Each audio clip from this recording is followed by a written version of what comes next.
When we hear the word politics, what often comes to mind would be power, control, elections, or arguing relatives on Facebook. But politics is more than governments and politicians. At its core, politics is about a simple question: how should we live together? Today, we're diving into political ideologies, the big ideas behind how societies organize money, values, and relationships with other countries. To keep things simple, imagine society as a giant group project. Politics decide on three things. First is economics: who does the work, who owns the resources, and who gets paid. The second one is society at large: how people behave, what is allowed, and what values are to follow. And the last one is about how countries form relationships with each other. And take it into that analogy, how your group project deals with other groups. Every political ideology has an opinion on all three. Let's start off with classical liberalism. People began questioning kings and absolute power, asking why one person should control everyone else. Classical liberalism saw society like a marketplace where everyone is free to trade, to speak, and to choose. In this view, the government exists to protect individual rights, not to control people's lives. When people act freely, creativity and progress would naturally follow. But too much control kills innovation and discourages initiative. Because of this, liberty became the foundation of political life. Freedom was meant to be protected and not restricted. But as freedom continued to spread, societies began to change rapidly.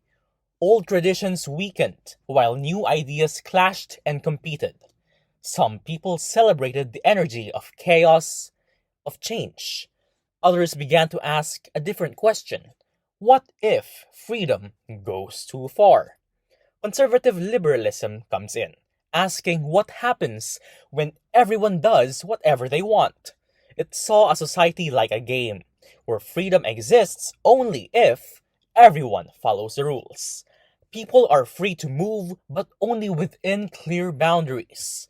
Those boundaries are that of traditions, laws, and long standing institutions. Without rules, the game turns into chaos and conflict. With too many rules, the game stops being enjoyable and flexible. Conservative liberalism tries to balance both freedom and order. Freedom is preserved, but is guided by responsibility. But even with rules in place, the new industrial world was still harsh. Factories were continuing to expand and cities continued to grow. Inequality became impossible to ignore. Freedom technically existed, but not everyone could actually use it. This led to a new question: what good is freedom if survival itself is a struggle? Social democracy asks, what happens when the system moves fast but leaves people behind? It saw a society like a race, where everyone runs, but not everyone starts at the same line. Markets create movement, but without government help, some people fall and never recover. When there is help, more people are able to reach the finish line. The goal became balance rather than extremes. It was competition combined with compassion. Helping people survive was an important step, but deeper problems remained. Society continued to face discrimination, there is still corruption, and injustice can't just seem to disappear. Fixing the economy alone was no longer enough. Attention shifted toward social structures. People began asking whether the system itself could be redesigned to be fairer. Progressivism asked whether society should accept problems as normal. It saw society like a project that can always be improved. If something is broken, it should be fixed. If rules are unfair, the rules should be changed. Progressives believed improvement does not happen on its own. It happens through reform and active participation. Standing still was seen as falling behind. change became a responsibility rather than a risk. Progress comes through action. While some people believed reform could fix society, others believed reform would never be enough. They argued that the system itself was not flawed, but exploitative. This raised a sharper question. What if inequality is not an accident, but a feature? This comes orthodox Marxism, observing that workers labored while owners grew richer. It asks why those who work the most often earn the least.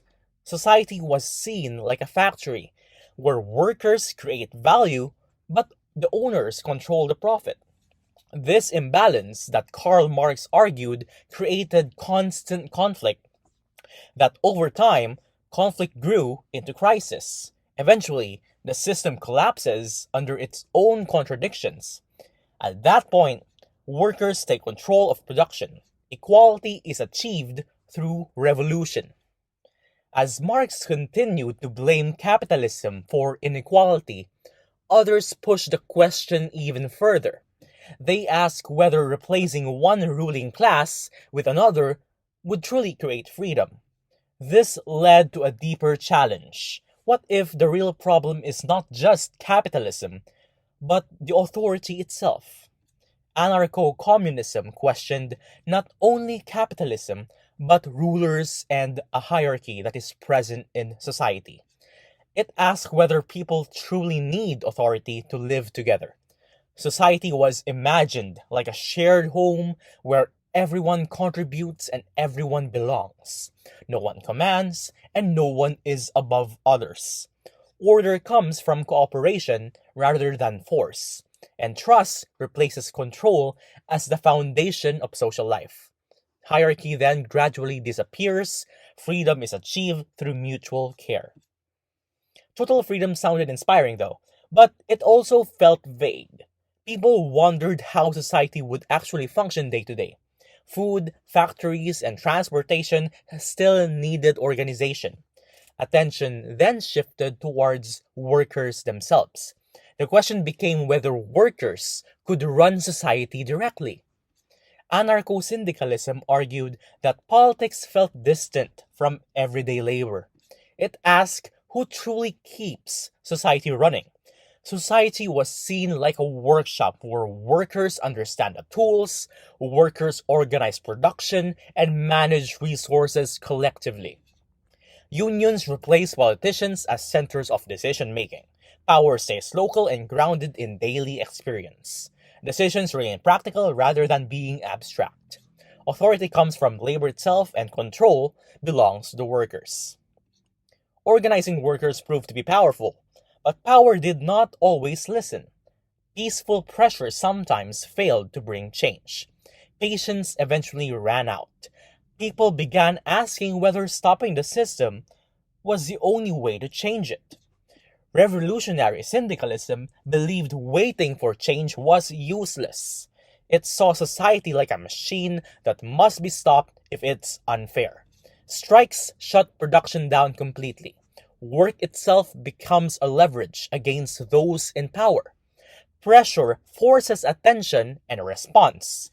Silence creates obedience, but action creates change. Revolution occurs through disruption. But when revolution destroys a system, destroying is quite easier than rebuilding. Victory often brings chaos, and chaos demands control. This led to another crucial question. Who leads after the old world collapses because of a revolution? Marxism-Leninism emerged from the chaos following a revolution. It saw society like a construction site that needs direction. Someone must hold the blueprint. A strong party leads the rebuilding process. Order is placed before freedom. Discipline is believed to ensure survival. Control is seen as necessary to prevent collapse. The state guides transformation towards socialism, and socialism is achieved through authority. But one socialist state has emerged from that, but it stood alone. It was surrounded, it was threatened, and isolated, just like the Soviet Union. Some believe isolation meant inevitable failure.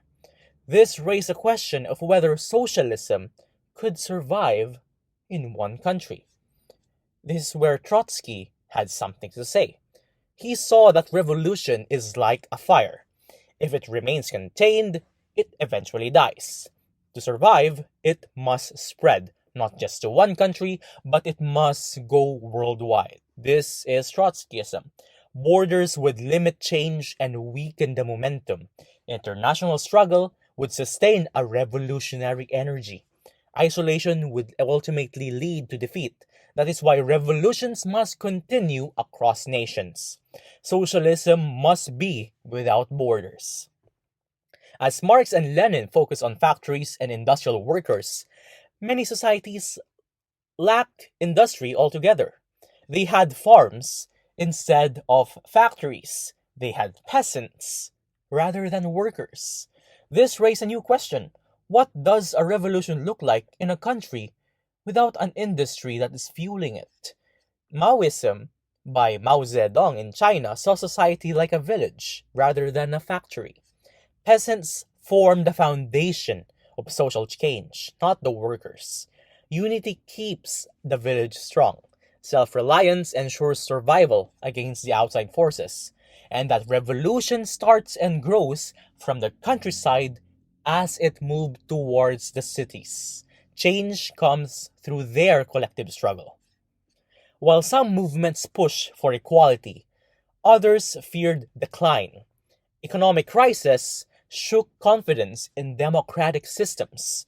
Democracy felt slow and divided. Disunity appeared dangerous. People began asking whether strength mattered more than freedom.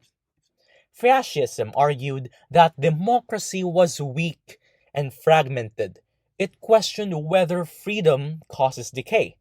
Society was seen like a single body. The state who rules becomes the brain, and the people are expected to obey. Unity is believed to create strength, and dissent is seen as a source of weakness. Individual rights become secondary, and power is centralized.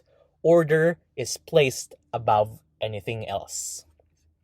While fascism emphasized unity, but unity demanded definition. Someone had to decide who belonged and who did not. When identity becomes rigid, differences turns into an enemy. Diversity is seen as a threat. This question of who truly belonged dominated society. Nazism divided people into us versus them. Race became a measure of worth, and the state would want to control every aspect of life. Differences was again treated as a threat. Violence was used to enforce a unity. Exclusion became an official policy, a race that must be dominant versus a race that must go away. In that sense, humanity was lost, and the result was destruction, as we can all see in World War II because of Adolf Hitler. So why focus on these 13 ideologies?